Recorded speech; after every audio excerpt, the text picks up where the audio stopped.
kind of wanted to start it off with you kind of telling people, you know, a little bit about yourself, what you do to an extent, Yeah. Um, and what mhm. you feel like your contribution is to the movement right now. Sure. So I'm in Manhattan. I live in Richmond, Virginia. I work for state government doing office operations. So kind of what I do for work is everything behind the scenes, keeping things moving. I'm also like photographer, videographer on the side, trying to teach myself how to do animation, which is difficult, but So, I enjoy that very much so. I guess the way that I have my place in this movement has kind of been how my job is. I'm doing things behind the scenes as well. Because for a few different reasons, I haven't been able to actually get out there and protest. But I'm all for it. I understand the drive behind it. I went out there and protested for Trayvon Martin 8 years ago. So I'm for that. I understand it's driving the message, but I feel like there's other things that have to be done to get change done too. I kind of feel like you gotta play the game to get right. that change.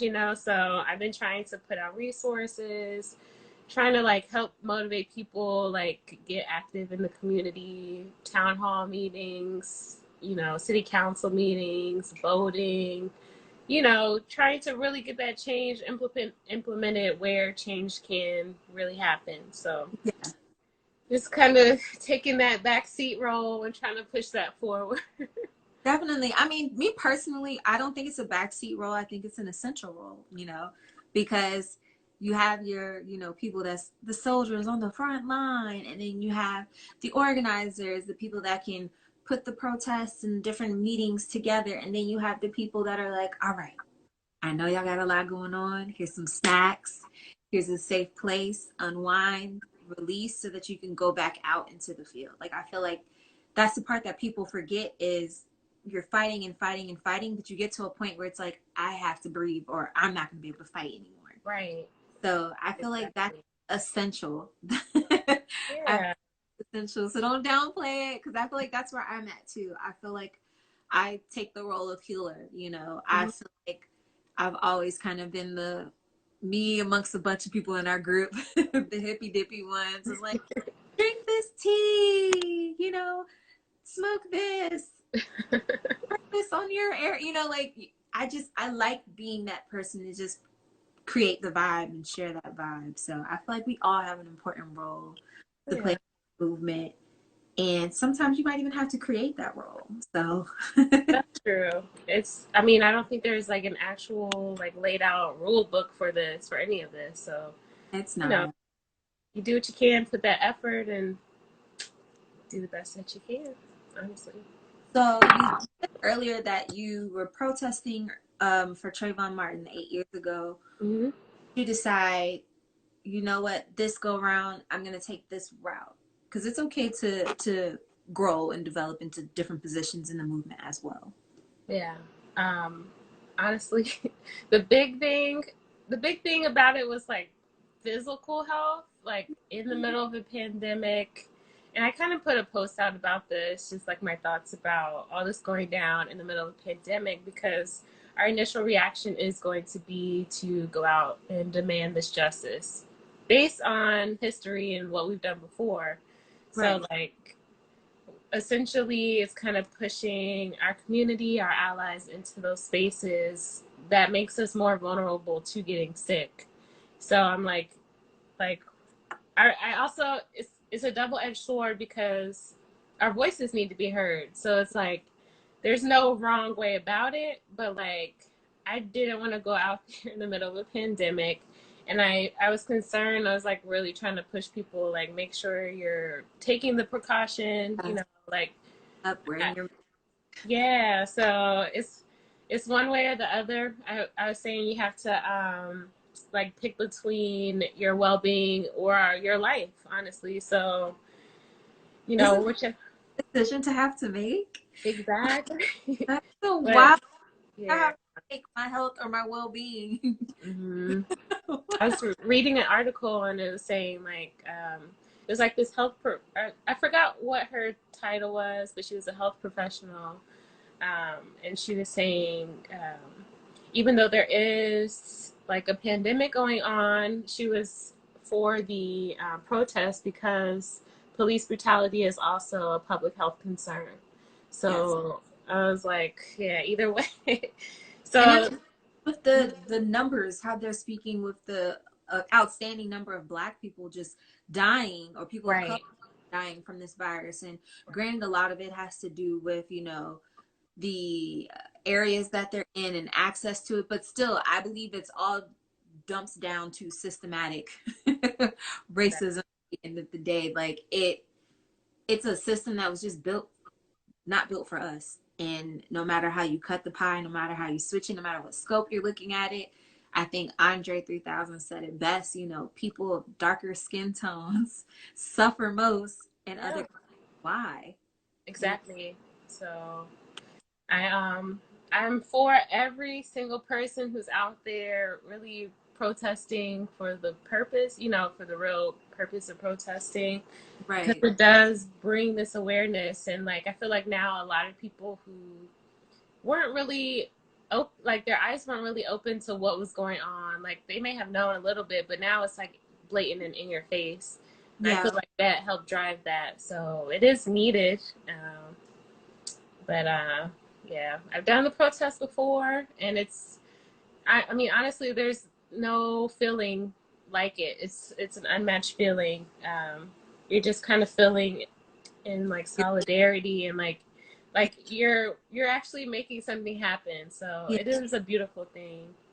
I wish I could have gone out there. I just kind of been But I've go been ahead. channeling through art and stuff. Definitely, I've definitely found myself retreating more into art, more into reading. Um, Mental health is very, very, very, very important during this time, which is one of the reasons why I personally couldn't be out there on the field. It was I had to log off of the internet for a while. Like I had a whole rant on Instagram because I kept people kept sending me the video, and I was I know, I know. like, why do I need to see someone suffer to understand that pain? Because we haven't stopped going through it. So it's just like Mm-hmm. trauma, you know. Exactly. My mom was talking to me the other day, and she was like, it's kind of like how they used to do back in, you know, back in like during slave times, or even when we were free, but there was still segregation. They used to do these mass mob killings. So like everybody would gather around and watch as someone's being lynched, and it felt like that all over again, only on a grand nationwide scale. Yeah. And I just I couldn't do it. I had to get Yeah. people real quick because it I was just feel that. I like a video came out like the other day about that guy who got pushed down in Buffalo, that older man. yeah. I And saw like walk by him. it's like I don't know. These videos get circulated so easily now, and like I know it's important to know what's going on, but it is traumatic. Like my I've never like even on like playground school fights when I would see any like bit of violence, I naturally get like sick to my stomach. Like it just feels wrong. So like having that circulated in your everyday, like we're already glued to our phones. It's like our habit where we're just like constantly scrolling and Yeah, seeing it over and over and over. Like it is trauma that we don't realize. Like and like some people get desensitized to it. Some people have to just like unplug. Like you got to do what you honestly you have to monitor that for your own mental because I can't handle that either. Honestly, I try to like mute whoever posted that sometimes. I'm but it like, keeps coming right back, you know. And I know it was controversial for a lot of people with the whole black square yeah, thing that was happening, but I was almost low key relieved in the sense of we're getting information that we need to move forward in the movement, but there's no room for the trauma today, you know. Like yeah, I was happy, and even the people that were like, you know, take your boxes down, we're being silenced, like I appreciated even those people because they when they did come on, hmm, coming on with valid points, with information, with knowledge that would help us fight the good fight, versus just being like, here's some more traumatic footage for you to cry about in your room. I know you've been crying for like days now. Cry some more. Like it, exactly. it felt like that, and I just needed that break. But I'm happy to see that people are really taking it seriously now, instead of it just being a I don't see color conversation, or Mhm. oh, this isn't fair, or that one instance was horrible. No, I'm glad that people are seeing that this is a bigger issue that Yeah, affects everyone, not just Black people. yeah, yeah. And I that's the beautiful thing about this too, is like seeing how many people are actually showing up.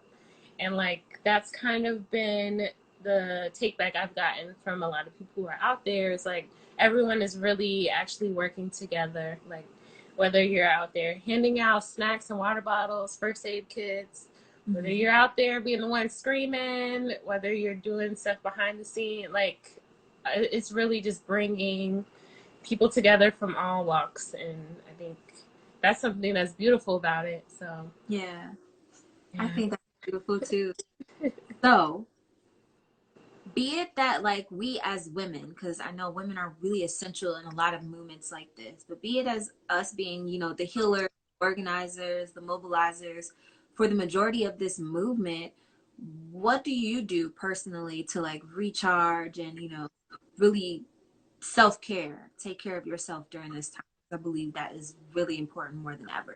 Yeah, I literally I am one of those people whose phone is glued to the hand. So like it takes a lot of effort for me to log out, honestly. Like even on the days where I'm like, all right, I'm gonna give it a break today, I'm still like, well, what's going on in Richmond? What's going on in DC? What's going on in New York? Because like I, as much as I want to kind of give myself a break, I'm still like, are my people good? Like what's happening?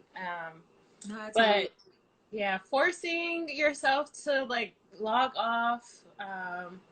I've been trying to like read more, trying to educate myself a little more. I I get into like arguments with my mom because we have different views on this, unfortunately, and Yeah. like that actually drives me like deeper into like more stress, honestly. But there's a lot into that, so just trying to like mentally put myself in a space where I'm like, all right, I need this peace. I'll go sit on my patio. I've been watching Avatar: The Last Airbender. Same.